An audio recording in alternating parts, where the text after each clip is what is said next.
Bwana Yesu asifiwe sana, watu wa Mungu. Tazama, ni siku nyingine mpya, siku ya Jumapili ya tarehe 15 ya mwezi wa 3 ya mwaka 2026. Siku ya leo tunaendelea na mwendelezo wa somo letu lile la wokovu, lakini leo tunakwenda kujifunza kwamba tunaokolewa kwenda wapi. Najua kila mmoja ana shauku. Yesu Kristo ndio Mwokozi, ndiye aliyetuokoa, lakini je, tunaokolewa ili twende wapi? Kama ilivyo ada, lazima tumtukuze Mungu kupitia tenzi ya rohoni. Siku ya leo tutaimba tenzi ya rohoni namba 77 inayosema msalabani pa Mwokozi, na tuimbe wote kwa pamoja. Utabarikiwa sana, mtu wa Mungu. Karibuni sana.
Watu wa Mungu, asante sana kwa kuimba pamoja nami wimbo wa tenzi ya rohoni msalabani pa Mwokozi.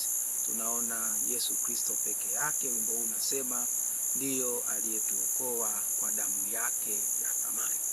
Tuendelee na somo letu la wokovu, lakini tupo kwenye sehemu ile ya kwamba tunaokolewa kwenda wapi. Kila mmoja ana shauku ya kwamba ndiyo natakiwa niokolewe, lakini je, naokolewa kwenda wapi? Watu wa Mungu, tunaona ya kwamba tunaokolewa kwa ajili ya kuweza kupata maisha mapya katika Kristo. Tunaona ya kwamba tunaokolewa kwa ajili ya kupata maisha mapya katika Kristo. yenye sifa ya uhusiano uliorejeshwa na Mungu, kukaa kwa Roho Mtakatifu na tumaini la uzima wa milele. Kwamba tunaokolewa ili tuwe na maisha mapya, watu wa Mungu. Inawezekana unajiuliza, sasa niokolewe ili iwaje, au niokolewe ili iwe nini, au niokolewe niende wapi? Moja ya uelekeo ambao mtu wa Mungu utaelekea baada ya kupata wokovu, utaishi maisha mapya, na maisha hayo yatakuwa ya kumpendeza Mungu, na pia yatakuwa kielelezo kwa watu wote ambao unaishi nao katika maisha yetu ya kila siku. Lakini pia utarejesha uhusiano wako mzuri na Mungu. Manake wapi utaelekea baada ya kupata wokovu? Utapata uelekeo mzuri kwa kuwa na mahusiano mazuri na yenye faida na Mungu wetu wa mbinguni. Lakini pia tunaona ya kwamba Roho Mtakatifu atakuwa akikaa kwako, kwa sababu utakuwa umeokolewa na utakuwa ni msafi, kwa sababu Roho Mtakatifu anakaa mahali palipo pasafi. Lakini pia ukiokolewa, unaenda wapi? Au unaokolewa kwa ajili ya kwenda wapi? Tunaona ya kwamba ukiokolewa utakwenda kupata tumaini. Tumaini la nini? Tumaini la uzima wa milele. Ukiokolewa unaweza kupata tumaini la uzima wa milele. Hapa tunaona faida za kuokolewa. Kuokolewa huku kuna faida na tija kubwa katika maisha yetu ya kila siku. Watu wa Mungu, na tusome katika Biblia takatifu kitabu cha Wakorinto wa pili sura ya 5 mstari wa 17. Wakorinto wa pili sura ya 5 mstari wa 17. Wakorinto wa pili sura ya 5 mstari wa 17. Nitasoma kwa msaada wa Bwana.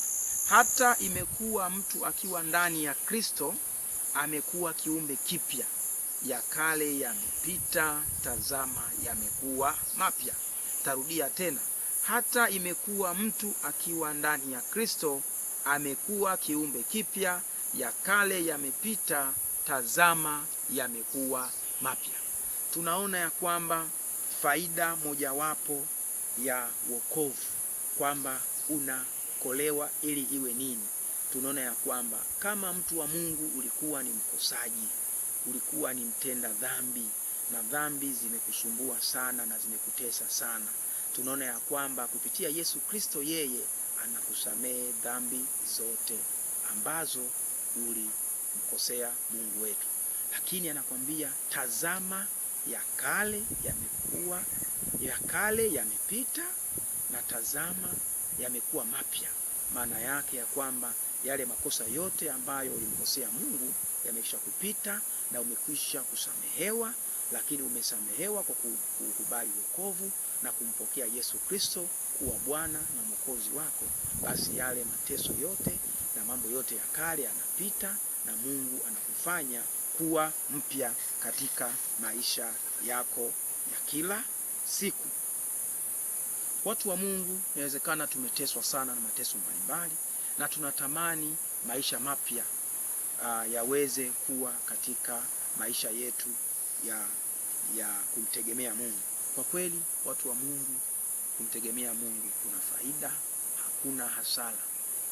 Inawezekana usipate faida za moja kwa moja ambazo zinapatikana kwenye mwili wetu wa damu na nyama, lakini kiroho utapata faida nyingi sana ambazo mtu mwingine awaye yote hawezi kuzipata. Lakini inawezekana ukajiuliza, mbona mimi nimeokoka au nimepata wokovu, lakini maisha yangu ni magumu, lakini sifanikiwi, lakini maisha yangu bado naona ya kwamba Mungu huyu amenitenga na ameniacha. Hapana, mtu wa Mungu. Faraja na amani ambayo unakuwa nayo ndani ya moyo wako, ambayo Mungu amekupa maisha mapya, nadhani ni faida kubwa sana kuliko mambo haya ambayo tunayaona duniani. Kwa sababu yatupasa tutambue ya kwamba mambo haya ya duniani yanapita tu, lakini wote hapa pamoja na kwamba tunapita, lakini tupo kwenye maandalizi ya kuweza kurithi ufalme ule Mungu aliyotuandalia kule mbinguni. Yale makao ambayo Mungu ametuandalia kule mbinguni, basi yatupasa sisi ndiyo tupambane naye. Lakini Mungu ukimtegemea yeye na ukimwomba jambo lolote atakupa, na yeye hachelewi na wala hawai, bali Mungu yeye atatupa yote kwa uwezo wake, bali ukimtegemea yeye na kumwamini. Ukimwamini tu basi yote uombayo, kama alivyosema, ombeni nanyi mtapewa, tafuteni nanyi mtaona, bisheni nanyi mtafunguliwa. Kwa hiyo ukiomba jambo lolote, basi Mungu atakujibu kwa wakati wake. Katika maisha haya ambayo tunayaishi ya mwili na damu na nyama, watu wa Mungu, nasema asante kwa kuendelea kunifuatilia. Nadhani tumefahamu kwa sehemu kuhusiana ya kwamba tunaokolewa kwenda wapi. Hivyo ninawakaribisha tena katika siku ya Jumatatu ya tarehe 16 ambapo tutakwenda kusoma kufahamishana umuhimu wa kuokolewa. Tutakwenda kufahamishana umuhimu wa kuokolewa. Na tuombe. Asante Mungu wetu, Baba yetu wa mbinguni, kwa somo hili tumeona kwamba Mungu anaenda kutupa maisha mapya katika maisha yetu ya kila siku. Tunasema asante kwa zawadi hii, kwa sababu hakuna mtu mwingine anaweza kutupa bali ni wewe pekee. Tunaomba ukawe taa na nuru ya maisha yetu ya kila siku kuanzia leo na hata milele, nikiomba na kuamini.